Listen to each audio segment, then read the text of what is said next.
9 बज चुके हैं। देख रहे हैं आप आज तक, मैं आपके साथ आशुतोष चतुर्वेदी। देखिए, सुबह के इस खास बुलेटिन में हम शुरुआत कर रहे हैं सबसे बड़ी खबर के साथ। देश के लोकतांत्रिक इतिहास में आज का दिन काफी ऐतिहासिक है, बहुत बड़ा दिन है। आज देश में नई सरकार बनने जा रही है और आप यह भी कह सकते हैं कि सरकार नई है, लेकिन सरकार का मुख्य चेहरा वही है। जी हां, नरेंद्र दामोदर दास मोदी। लगातार तीसरी बार नरेंद्र मोदी प्रधानमंत्री पद की शपथ लेने जा रहे हैं। ऐतिहासिक क्षण है, लिहाजा पीएम मोदी शपथ से पहले आज सुबह 3 महत्वपूर्ण जगहों पर गए। सबसे पहले नरेंद्र मोदी राजघाट पहुंचे, जहां बापू को, राष्ट्रपिता महात्मा गांधी को श्रद्धांजलि अर्पित किए। सदैव अटल पर फिर पहुंचे। उसके बाद पूर्व प्रधानमंत्री अटल बिहारी वाजपेयी को नमन किया। नरेंद्र मोदी ने श्रद्धा सुमन अर्पित किए और फिर राष्ट्रीय समर स्मारक नेशनल वॉर मेमोरियल पहुंचे, जहां वीर सपूतों को श्रद्धांजलि अर्पित किया नरेंद्र मोदी ने। अब देखिए, नई सरकार के शपथ ग्रहण को लेकर बड़ी खबर सामने आ रही है। संभावित मंत्रियों को फोन कॉल्स का सिलसिला शुरू हो चुका है। जी हां, खबर है कि अपना दल सोनेलाल की नेता और मोदी सरकार में मंत्री रही अनुप्रिया पटेल, आरएलडी अध्यक्ष जयंत चौधरी और हिंदुस्तानी आवामी मोर्चा सेकुलर के नेता जीतनराम मांझी को शपथ के लिए कॉल जा चुका है। इनकी फोन की घंटी घनघना चुकी है। अब इस बीच टीडीपी के पूर्व सांसद और उद्योगपति जयदेव गल्ला ने टीडीपी कोटे से 2 मंत्रियों का नाम फाइनल होने का दावा किया है।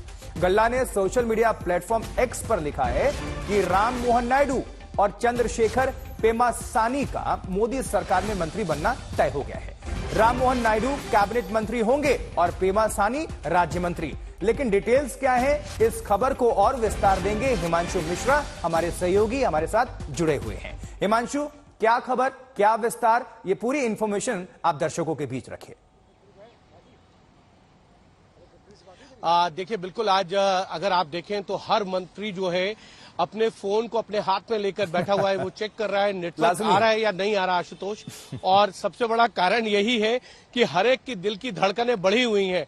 जो कैबिनेट मंत्री थे पिछली सरकार में, वो भी इसी बस ओहापोह में है कि उनको एक फोन आ जाए जिससे उनको बताया जाए कि 11:30 बजे जो है मेरे पीछे जो आप देख रहे हैं, मैं अपने कैमरामैन सचिन से कहूंगा कि वो दिखाएं जी। यही प्रधानमंत्री आवास पर जो है 11:30 बजे उन सभी लोगों को पहुंचना है जिनको मंत्री पद की शपथ लेनी है।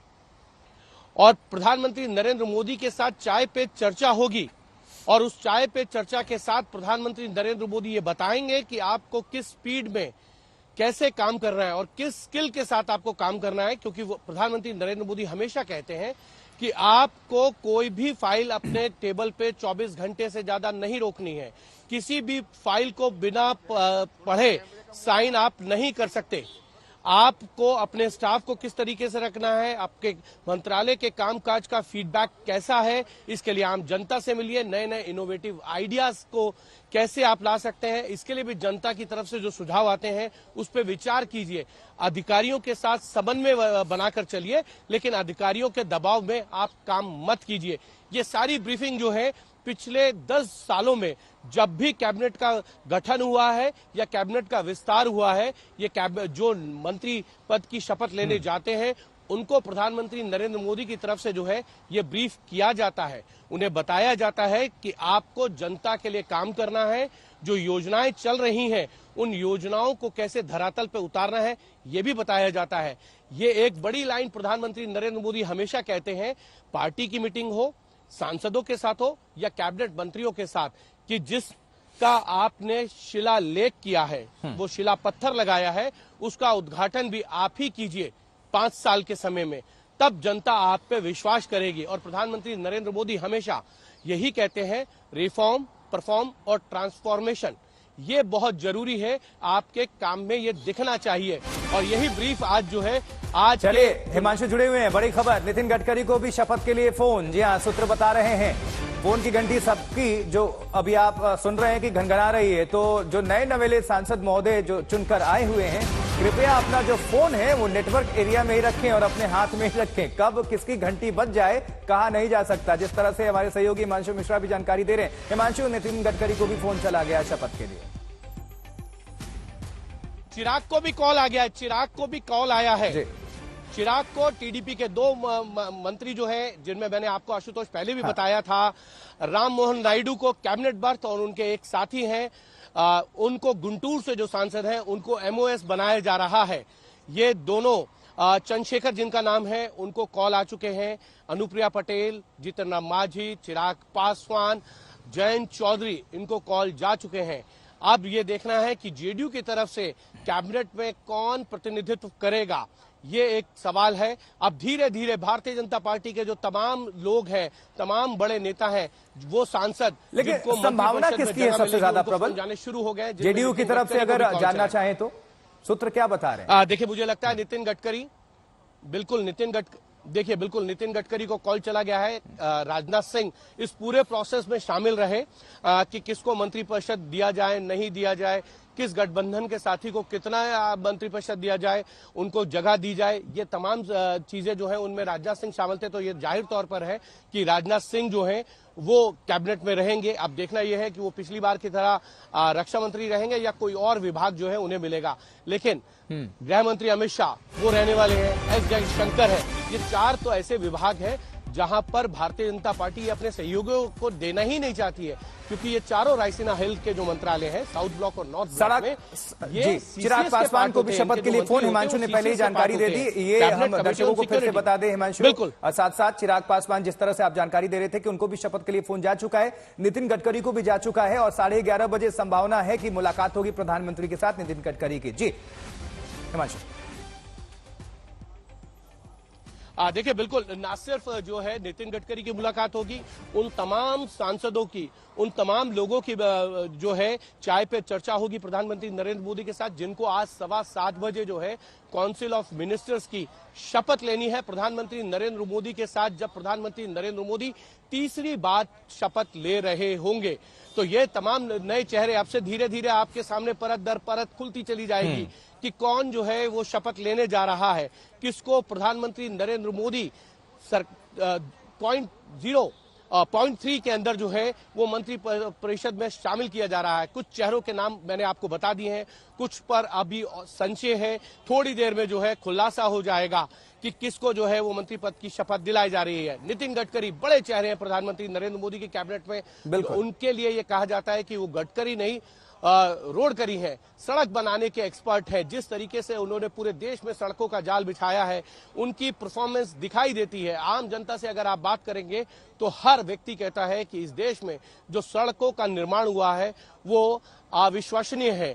लेकिन सड़कों के जाल को बिछाने के मास्टर रहे नितिन गडकरी, और इससे पहले सड़क मंत्रालय के साथ साथ जो है उन्हें पोर्ट मंत्रालय भी दिया गया था, उन्हें जो है वो जल शक्ति मंत्रालय भी दिया गया था, उसके साथ उन्होंने एमएसएमई मंत्रालय की भी जिम्मेदारी संभाली थी। अब देखते हैं कि उनको कौन कौन से मंत्रालय मिलते हैं। बहरहाल नितिन गडकरी के पास जो है 2021 से 24 तक जो है वो सिर्फ सड़क एवं परिवहन मंत्रालय था। ठीक है हिमांशु, आप हमारे साथ जुड़े रहिए। फौरन एक हम साउथ से अपडेट ले लेते हैं। आंध्र प्रदेश हैदराबाद में क्या हलचल है? अब्दुल बशीर हमारे साथ, हमारे संवाददाता जुड़े हुए हैं। अब्दुल, क्या हलचल है, क्या जानकारी मिल पा रही है? किस किस के फोन की घंटी बज चुकी है या फिर संभावना है कि अभी फोन आ जाएगा? देखिए, यहाँ पर तेलुगु देशम पार्टी जिन्होंने 16 सांसद यहाँ से एनडीए की सरकार में रहेंगे, इनमें से 2 लोगों के नाम बाहर आए हैं। 2 लोग का कंफर्मेशन हो चुका है। एक है राम मोहन नायडू, जो तीसरी बार सांसद रह चुके हैं श्रीकाकुलम से। तीसरी बार उन्होंने 3 लाख मेजोरिटी से यहाँ से बहुमत हासिल की, और ये तेलुगु देशम पार्टी के नेशनल जनरल सेक्रेटरी भी रहे हैं, पार्लियामेंट्री पार्टी लीडर भी रहे हैं। तो इनका नाम आगे आया है कैबिनेट मंत्री के रूप में। और एक और नाम जो सामने आया है डॉक्टर चंद्रशेखर का। ये पहली बार सांसद बने हैं तेलुगु देशम पार्टी से। गुंटूर से इन्होंने चुनाव लड़ा था, लगभग 3 लाख का बहुमत से इन्होंने विजेता प्राप्त की। काफी अहम सीट गुंटूर मानी जाती है तेलुगु देशम पार्टी के लिए, तो यहाँ से जीतना उतनी आसान बात नहीं थी, लेकिन 3 लाख की बहुमत से ये यहाँ से जीत के आए हैं। और लगभग चर्चा में पहले भी रहे हैं कि सबसे जो संपत्ति इनकी 5,000 करोड़ की संपत्ति इनकी फैमिली की से अधिक बताई जा रही है। तो पहले भी ये चर्चा में रह चुके हैं, लेकिन इस बार एमओएस का पद इनको दिया जाने वाला है। तो ये 2 कंफर्मेशन तेलुगु देशम पार्टी से हुए हैं। बताया ये जा रहा है सूत्रों के अनुसार कि बीजेपी जो आंध्र प्रदेश बीजेपी है, वहां से 3 सांसद जो चुन के आए हैं, दगुबटी पुरंदेश्वरी जो यहाँ के अध्यक्ष है, सीएम रमेश, तो इनमें से भी एक को मंत्री पद दिया जाएगा। तो ये बात जो है सामने आ रही है, लेकिन 2 लोगों का कंफर्मेशन हो चुका है तेलुगु देशम पार्टी से। एक है डॉक्टर चंद्रशेखर, जिसको एमओएस का पद दिया जाएगा, और एक कैबिनेट मंत्री होंगे, मोदी की तीसरी 3.0 कैबिनेट में राम मोहन नायडू को कैबिनेट का जो है पद दिया जाएगा। ठीक है अब्दुल, नजर बनाकर रखिएगा, दोबारा आपका हम रुख करेंगे। बहुत बहुत धन्यवाद आपका इस पूरी खबर पर जानकारी दर्शकों के बीच रखने के लिए। हिमांशु मिश्रा हमारे सहयोगी दिल्ली से लगातार नजर बनाए हुए इस बड़ी खबर पर, ब्रेकिंग न्यूज पर कि किस किस का फोन जो है वो ऑन है, किसके पास फोन जा रहा है या जा चुका है और किसकी और संभावना है। चलिए और डिटेल लेते हैं और रुख करते हैं दोबारा हिमांशु का। हिमांशु, और क्या जानकारी मिल पा रही है? वो चाय पर जो बुलाया गया, आमंत्रित किया गया, यानी चाय का कूपन किस किस के पास मिलेगा जिसको आमंत्रित किया जाएगा, इसका मतलब ये है कि कैबिनेट में उनको जगह मिलने जा रही है। और बहुत सारे लोग इंतजार कर रहे होंगे जो सांसद महोदय हैं। हो सकता है कईयों का जो है पत्ता भी साफ हो, कई लोग हार चुके हैं चुनाव और कई लोग जो हैं मौजूदा कैबिनेट में जिनकी जगह थी, हो सकता है हमें वो देखने को ना मिले, क्योंकि परफॉर्मेंस के आधार पर भी किस तरह से प्रधानमंत्री नरेंद्र मोदी उनका चयन करते हैं, बीजेपी चयन करती है, एनडीए चयन करती है, ये देखने वाली बात होगी। तो और क्या ब्रेकिंग न्यूज देंगे अपने दर्शकों के लिए? देखिए मुझे लगता है कि उन सभी की जो आंखें हैं और कान है वो फोन पे लगे हुए हैं कि बस एक घंटी बज जाए, जो फोन आ जाए और बता दे कि 11:30 बजे जो है आपको प्रधानमंत्री आवास यानी कि 7 लोक कल्याण मार्ग पर जो है चाय पे बुलाया है। अब उसके बाद किसी को उसके अलावा कुछ नहीं सुनना, क्योंकि 3 कैटेगरी है कैबिनेट की। एक है कैबिनेट मंत्री, एक है कैबिनेट मंत्री स्वतंत्र प्रभार और दूसरा होता है केंद्रीय राज्य मंत्री। उनको ये तो नहीं बताया जाएगा कि अभी फिलहाल कि आपको कौन से किस कैटेगरी में रखा गया है, लेकिन इतना जरूर होता है कि जब आपको कैबिनेट सेक्रेटरीएट और राष्ट्रपति भवन के सेक्रेटरीएट से कॉल आ जाता है, वहां से बताया जाता है कि आपका ये शपथ पत्र आपको भेजा जा रहा है, आप जहां हैं और ये शपथ आपको लेनी है, इस पद पर लेनी है। यानी कि या तो आप कैबिनेट मंत्री लेंगे, कैबिनेट मंत्री की अगर आप शपथ लेते हैं तो आपको 2 बार शपथ लेनी होती है, और कैबिनेट मंत्री के साथ जो स्वतंत्र प्रभार है उसके लिए एक, और एमओएस यानी केंद्रीय राज्य मंत्री के लिए भी आपको 1 बार शपथ लेनी होती है।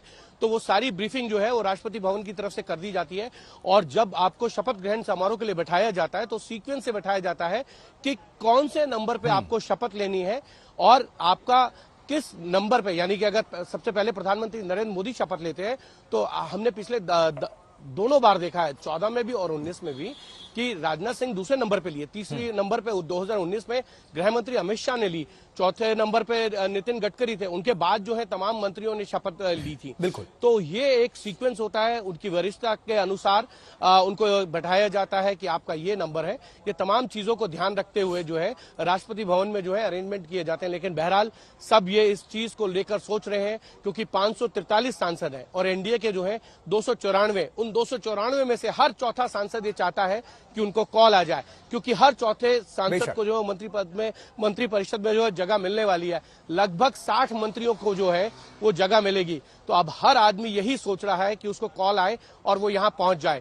लेकिन सबसे बड़ी बात यह है कि प्रधानमंत्री नरेंद्र मोदी के साथ आपको कदम से कदम मिलाकर चलना, और सबसे बड़ी बात यह भी है हिमांशु की दिल की धड़कनें उनकी बड़ी होंगी, चूंकि देखिए 294 हैं अब एनडीए की अगर हम जोड़ लें और इसमें से 60 लोगों को एडजस्ट किया जाएगा, तो जाहिर सी बात है जो कुछ पहले के जो मंत्री होंगे कुछ को शायद हटाया जाए, तभी फिर नए को मौका मिलेगा और एडजस्ट किया जाएगा गठबंधन के और बाकी सहयोगियों को। तो उनकी दिल की धड़कनें तो बड़ी होंगी कि कहीं वो भी फोन ना हो जाए कि भैया हमारी तो जगह आपके लिए नहीं हो पा रही।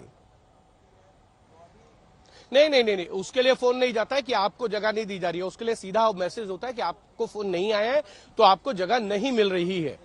बहुत से लोगों के मुझे भी फोन मैसेजेस आ रहे हैं कि कहां से फोन आ रहा है, कौन फोन कर रहा है, लेकिन जिनको फोन पहुंच रहे हैं वो फोन ये भी बताने के लिए तैयार नहीं हो रहे। बड़ी मुश्किल से बामुश्किल उनके सहयोगी ये बता रहे हैं कि फोन आ गया है।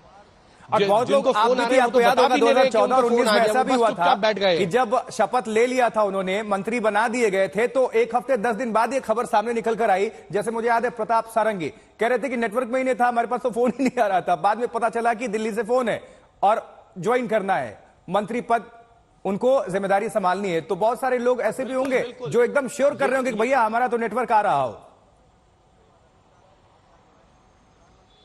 बिल्कुल श्योर कर रहे होंगे। मैं आपको एक और घटना बता देता हूं। जब राष्ट्रपति द्रौपदी मुर्मू को एनडीए के तरफ से राष्ट्रपति पद का उम्मीदवार बनाया जाना था, तब उनको फोन किया गया, उनका फोन नहीं लग रहा था, तो उनके बेटे दामाद में से परिवार के किसी सदस्य को फोन किया गया कि आप जाके बताइए कि उनको बात करनी है, तब उनको बाद में बताया गया तो उन्होंने कहा देखिए मेरे फोन में तो नेटवर्क ही नहीं था।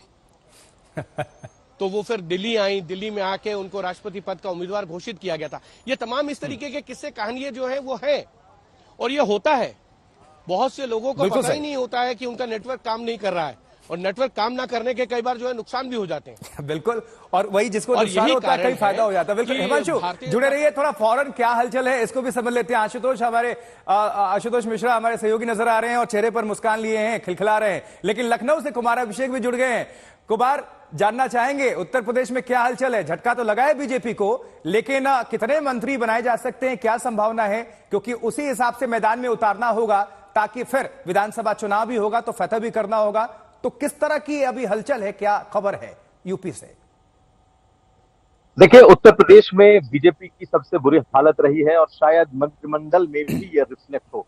जिस तरीके से पिछले मंत्रिमंडल में उत्तर प्रदेश को ढेरों प्रतिनिधित्व मिला था, इस बार उसके आधे मिलने की संभावना है, क्योंकि अभी उत्तर प्रदेश का चुनाव भी 3 साल दूर है।